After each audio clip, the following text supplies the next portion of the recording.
The Realme GT is meant to bring you high-performance gaming for less money with the latest Snapdragon 888 chipset, 120Hz high refresh rate display, a stainless steel vapor cooling system, a rear triple camera array, and 65-watt SuperDart fast charging with included charger and cable. All for well under $600. Is this the flagship killer everyone's been waiting for in 2021? Let's talk about it. How's Grant here, welcome back to the channel, and this is my first look and walkthrough of the Realme GT, which I've been using for the past 3 days. So this is not a full review, that'll come with a little bit more use. And so before we're going any further, I want to give a big thanks to Realme for sending this over to me to check out, review, and share with all of you. And so while this is my first Realme phone, I've had several other phones from brands like Oppo and of course OnePlus. And while OnePlus has really been drifting more towards that, making flagship phones at higher prices to match, like this $1,000 plus OnePlus 9 Pro, Realme has really continued to focus on giving consumers more for less and really taking that flagship killer mantle in the BBK stable of brands. And so for those of you in tech, you already know Oppo, Realme, OnePlus, Vivo, and iQOO all fall under the BBK Electronics umbrella.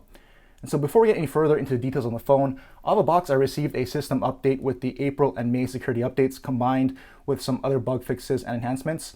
And today Realme just pushed another update before I shot this video with the June security patch, and they've also got some bug fixes and a couple of nice enhancements, one of which is RAM expansion. So if you go into About Phone, you'll notice that by the RAM, this has 8 gigs of RAM, as you can see there, with 128 gigs of storage. There is a 12 gig version, 256 gigs of storage configuration if you want to spend a little bit more. But you can see right there next to the 8 gigs, it says plus 3 gigs. So when you tap on that, there is a RAM expansion feature that was just added. And so with this on, if you've got some available storage on your device, you can actually use that as extra RAM, and so up to 5 gigs of it. And so the other feature that they added in this June update was to the camera system. So they also upgraded the zoom. So now you can go all the way up to a 20 times digital zoom. Before, the max zoom was 10 times before this bug fix and security patch update here. And so let's go ahead and start with the actual hardware and design. So this is the case that came with the phone that you saw in the unboxing. So this is the TPU style case that's kind of got that smoky color. So that's what it looks like on the phone. And actually, not too bad for a TPU style case because there's a lot of raised edges to this. So all 4 corners are raised and kind of curved over the corner of the phone. So it really gives you more protection than most of these TPU style cases give you. This thing also has a bit of Realme branding there on the bottom. You can see there, Realme right there. So that's what the case looks like here on the phone itself. And it's good that they give you one because I don't think you're gonna find a lot of accessories, at least not in the US, for this type of a phone here. And so looking at the actual hardware of the phone here, it's really racing inspired, being a gaming focused phone. So hence the GT in the name. And they claim that this has a stainless steel cooling system that helps dissipate the heat. And they claim that it reduces CPU temp by up to 15 degrees Celsius, or that's about 60 degrees Fahrenheit. So that's quite a bit. And of course, I haven't been able to test out that. I haven't really pushed the device. But that's something nice to have, given that a lot of people are claiming that they're having a lot of overheating issues with Snapdragon 888 phones like this. So I really haven't had too much overheating with my Snapdragon 888 phones, and really haven't had any on this one after 3 days. But it's good to know that they've taken extra precautions. Being a gaming focused phone, they know people are going to try to push the device and get max performance. They gave you a cooling system that should help dissipate some of that heat and hopefully alleviate some of the heating issues that people are seeing in other phones with the same chipset. Now, this also has a plastic frame which helps drive down the cost, but also keeps it pretty light. This is about 186 grams. And so compared to phones like the Mi 11 Ultra or the S21 Ultra, which are about 230 grams, it's a lot lighter and won't really weigh down your pockets there. And you really can't tell it's plastic, to be honest. I don't really mind that because you can see here, I've got the blue color that they sent me out, and it's obviously really glossy and shiny glass back. So very nice there.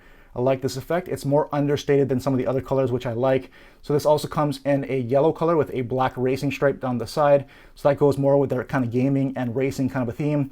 So if you want something that stands out, get that yellow color with that black strip. I think that has a leather back as well.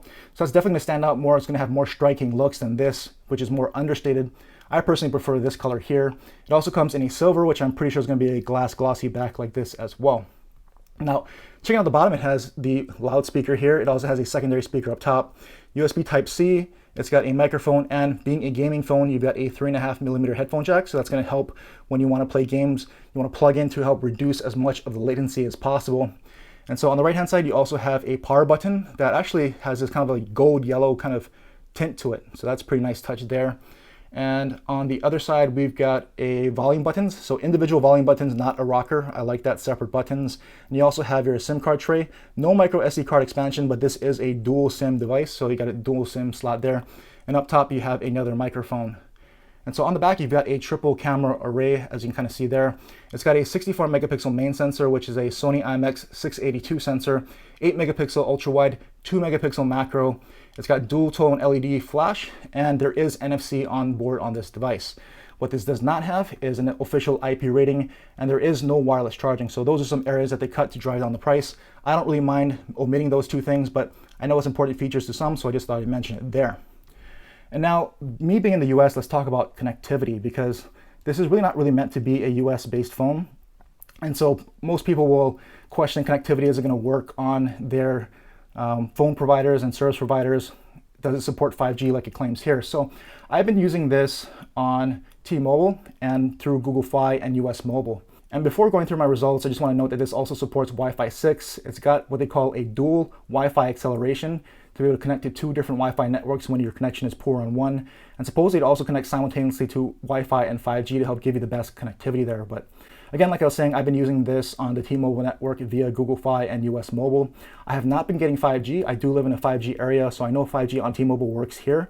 I've not seen 5G pop up yet for some reason, so it may not support all the 5G bands. I'm not quite sure, but all I know is that I'm not getting 5G, and I live in a 5G area here. It does support Wi-Fi calling, though, voice over Wi-Fi. So I think they've just pushed that out to all Realme phones with the May update, and so now this is all up to June. Wi-Fi calling does work. It just might not work on all carriers. So what I did notice is that it worked on Google Fi, but it didn't work on US Mobile. So it doesn't actually show the voice over Wi-Fi option in the SIM settings, from what I noticed. But when I was on Google Fi, I did see that voice over LTE option popped up when it wasn't there when I was using US Mobile. And I know Wi-Fi calling works because when I had zero mobile signal, I was still able to place phone calls while on Wi-Fi. Everything was loud and clear and worked perfectly. So Wi-Fi calling does work. It just may not work on all carriers. And I've seen other forum posts where people in other regions are claiming the same thing. It works on some of their carriers, not on all. But Wi-Fi calling is available. If it doesn't work on yours, just might not be supported on your carrier. And just quickly touching on the LTE speeds, I've done some speed tests around this area. You can see what my LTE speeds have been on T-Mobile. And this is pretty typical for me as far as LTE around this area. So LTE speeds seem to be just fine. It's not the fastest on T-Mobile here, but T-Mobile 5G has actually been pretty good in the area. Just in general, T-Mobile's coverage can be spotty, but these speeds are on par with what I'm seeing on my other devices with T-Mobile on LTE. Now moving on to the display, it has a 6.43-inch Super AMOLED display with a 120Hz refresh rate, so really nice and smooth. It's a Full HD Plus, so 1080p, 1080 by 2400 resolution. That's a 20:9 aspect ratio here.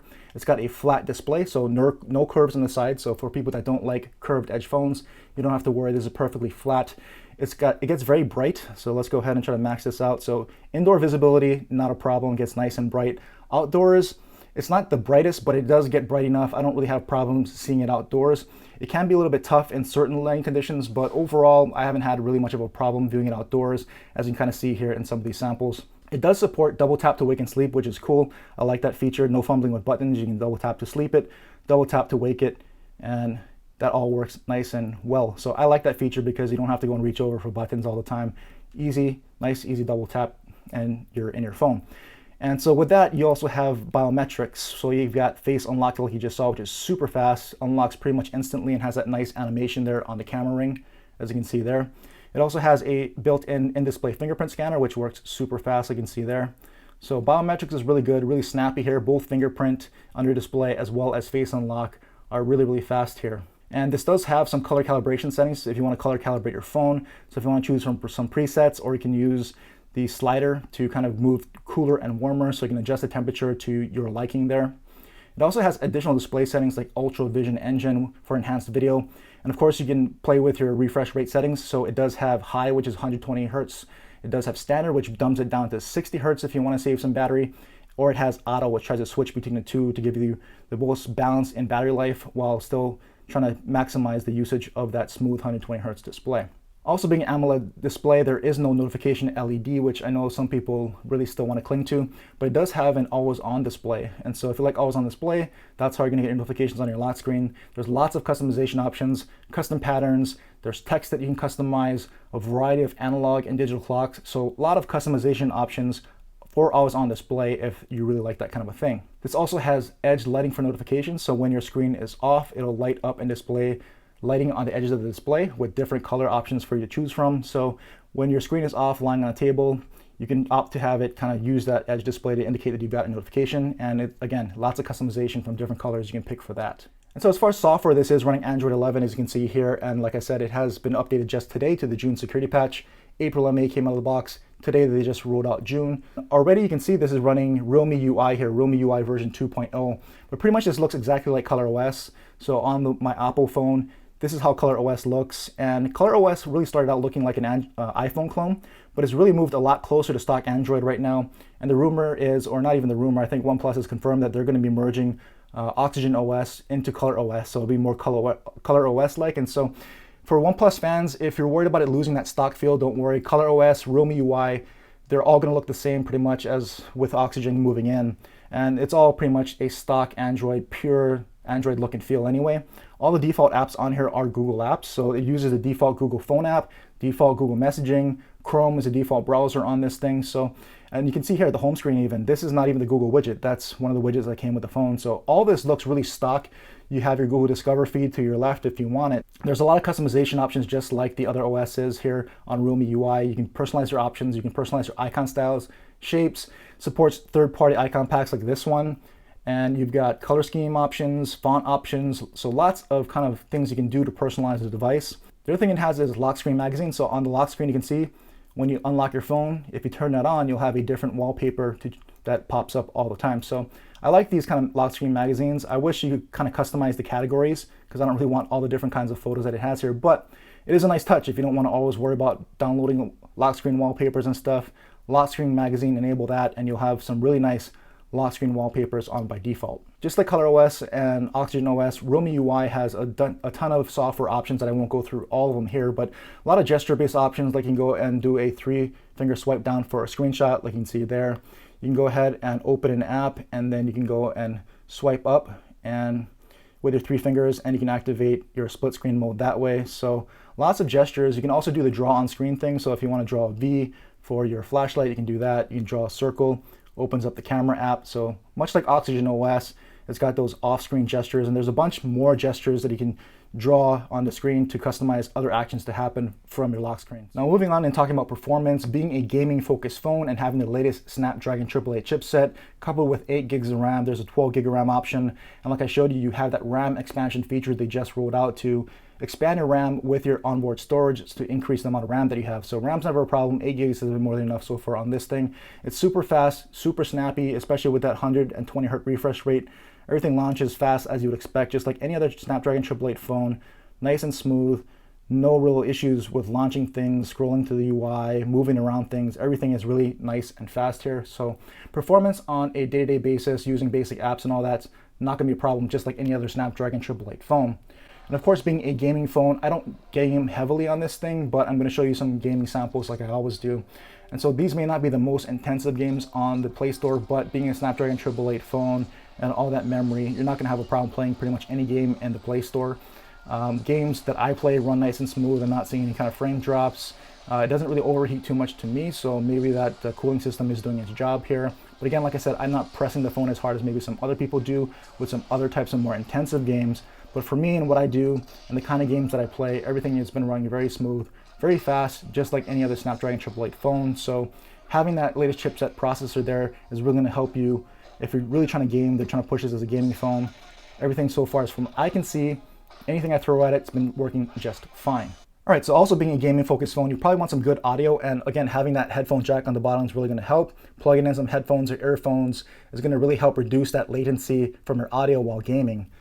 Also, it has some other enhanced audio features. You have Dolby Atmos on board here, so no equalizer settings from what I can see, but you do have presets. So when you plug in, you have the option of using Dolby Atmos in any of these preset settings, and it does really enhance the audio. So it's nice that they have Dolby Audio on board. Would have been nice to have actual EQ settings though.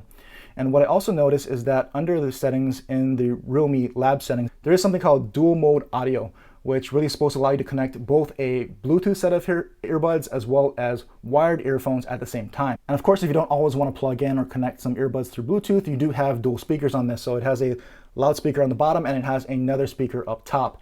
And so dual speakers gets pretty loud, but take a listen. Here's a quick sample.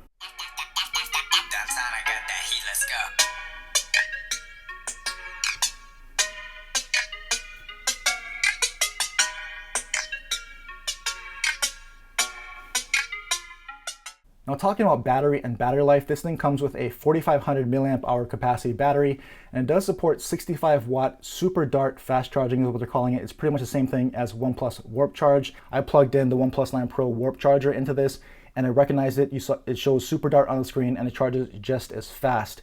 And so I can actually go ahead and take the cable right now and we'll plug it into the phone. And so you can kind of see what that SuperDart animation starts to look like. It'll register it and start charging and give that animation right there, SuperDart. So 46.4%. So we'll see how long and how much this tops up as we talk about the battery here. But other thing is that it really advertises 35-minute charging 0 to 100 with this fast charger, just like the Warp charging on the OnePlus 9 Pro. I've tested it and the claims are perfectly true, just like it is on the OnePlus 9 Pro. I went 1 to 100 in 34 minutes. And so I started at 1150, finished at 1224. You can see in the screenshots there. It hit 80% in about 20 minutes. If you're worried about battery capacity, battery life, you can always top up if you're near a wall outlet and you've got this charger, you'll be good to go in no time. And so as far as battery life, my first cycle with this was about 4.5 hours of screen time is what I got. And that was with a day and a half off the charger. And so I was using a lot of the camera, so I was getting all my camera samples that day, as well as watching a lot of YouTube and streaming some TV through the Xfinity streaming app. And so that got me 4.5 hours of screen on time with a day and a half overall usage. Now the second charge cycle, I got 6.5 hours of screen on time. So more screen on time there, but less time off the charger. That was 1 whole day off the charger. And I was doing a lot more YouTube, web browsing, social media, not a whole lot of camera work there. So we'll see what the battery life turns out to be in the long run after using it some more, once it's gotten used to my usage patterns and really set in. But that's been my experience on the battery in the last 3 days and going through 2 charging cycles. All right, so now let's talk about this triple camera system here on the rear. And so being a low-cost gaming phones, most of these types of phones don't have very good cameras. That's generally where they try to cut corners to drive that cost down. And so surprisingly, for a low-cost gaming phone, the cameras on this are very good. Again, 64 megapixel Sony IMX main sensor there with no OIS, and that's not surprising. It's got an 8 megapixel ultra wide and a 2 megapixel macro, which I really don't recommend you use a macro camera.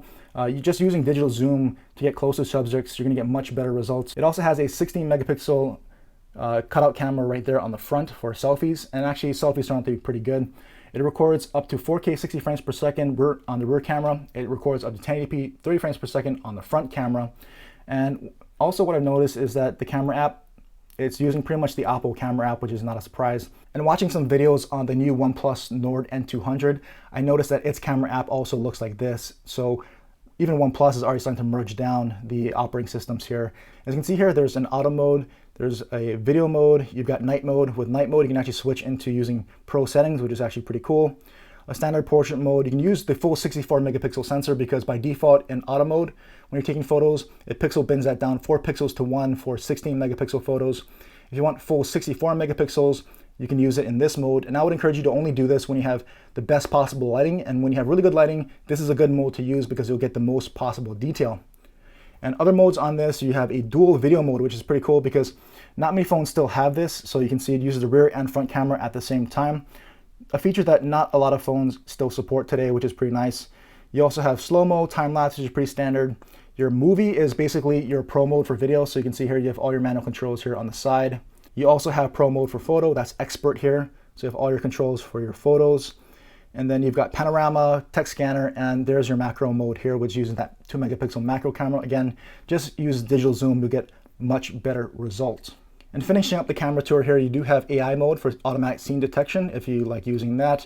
And the one more thing that I'll point out is when you're actually in pro mode, you actually do have the option to shoot in RAW. So you're going to see there when you go into expert photo mode, you can see RAW there. You can enable that for RAW photo shooting if you're really into kind of post-processing and post-editing your images. And last thing I'll point out about the camera app is that being a 64 megapixel sensor, usually those have some pretty slower shutter speeds because it has to take in so much data. But this shutter speed is actually really quick, as you can kind of see here. It's super fast, almost instantaneous. So not having OIS, I think it really negates that by having such a quick shutter. Usually when you have OIS, that'll help stabilize your shots, and especially with high megapixel sensors. Without OIS, a lot of photos turn out blurry. You have to take it 2 or 3 times to get a good photo. Not with this one. So even with the lack of OIS, because it has such fast shutter speed, that it's able to really capture that photo fast, and you're not going to really have to take second and third photos. So really good shutter speed and actually really sharp looking photos for a phone that does not have OIS. So taking a look at the samples, again, like I said, surprisingly very good main camera. That quick shutter does make up for that lack of OIS, and the ease of use of it is really good. I didn't have to take a lot of second and third photos. Day photos here in good lighting look very sharp, look very clean, very detailed, and it has a really nice bokeh or depth of field, good background separation. Portrait mode is also very nice with pretty good edge detection. Not perfect, no phone really is, but for a lower cost phone where cameras probably isn't their focus, portrait mode does look fairly good. And even in low light, it looks pretty good. At least the main lens does. Even without OIS, it's pretty good. And that night mode really helps you really clean images up on that main sensor. Now, the ultra wide angle sensor, it's okay. I wasn't expecting anything to be really crazy. It does have a pretty wide field of view, which is nice, but it's not the sharpest, but it does get the job done. And low light looks okay, but night mode again really helps that clean it up a little bit more. So ultra wide looks okay, nothing to write home about, but still a fairly nice performer there. And taking a look at samples from the selfie camera, it's also surprisingly pretty good for a front-facing camera. A lot of phone cameras, front cameras aren't too good, even especially in lower cost phones. But the front-facing camera here looks pretty good to me. Selfies come out nice. Good lighting, looks very clean, well exposed, even background. Portrait mode looks really nice. Also pretty good with the edge detection there, just like the rear camera. And in low light, the selfie camera is surprisingly very good and really competes with much more expensive phones here in these low light photos. A lot of other phones struggle in these really low light scenarios, and Realme GT does pretty well, and that night mode helps it out even further. Even portrait mode, where phones struggle in low light, front-facing camera, portrait mode samples actually look pretty good here. And like I showed you before, it does have a lot of video features. In the video mode, you can activate portrait video, and it'll give you that artificial blurred out background look to your video. And that works from both the rear and the front facing camera. Not a lot of them have front facing camera portrait mode. And it actually looks pretty good as long as you're using it in some controlled lighting situations. Also dual video, like I showed you before, not many phones have this where you can use the rear camera and front facing camera to shoot video simultaneously and combine them. And it has 3 different modes where you can put the front video in a small circle in the corner, you can put it in a square in the corner, or you can evenly split the screens half and half. So dual video works both on the rear and from the front, which is pretty nice. It is not stabilized, so I recommend using this only when stationary or on a tripod. This also has ultra steady mode that you can activate here in your video mode. And just like other phones, it'll crop in to give you extra stabilization. It doesn't seem to really work all that great to me. Some other phones give you a little more stability, but it is an option here. And it also works with the front-facing camera as well. Not a lot of phones have that mode on their front-facing camera. However, so I just want to end this video with some front-facing portrait video. I think it's a cool feature that not a lot of phones offer on their cameras, much less on the front-facing camera. I also wanted to test it out in a little bit of a lower lighting situation here indoors. I think it's doing a pretty good job, but let me know what you think. And as far as the Realme GT, I think you're getting a lot of phone for under $600 here. The latest Snapdragon 888, so performance is great. And a surprisingly very good main rear camera and some pretty good selfie camera here. So any other questions about the Realme GT, drop them down in the comment section. I'll try to answer what I can. Also let me know if you want to see other videos on the Realme GT, any camera comparisons that you specifically might want to see, or anything else with the Realme GT. Let me know in the comments as well. As always, thanks for watching.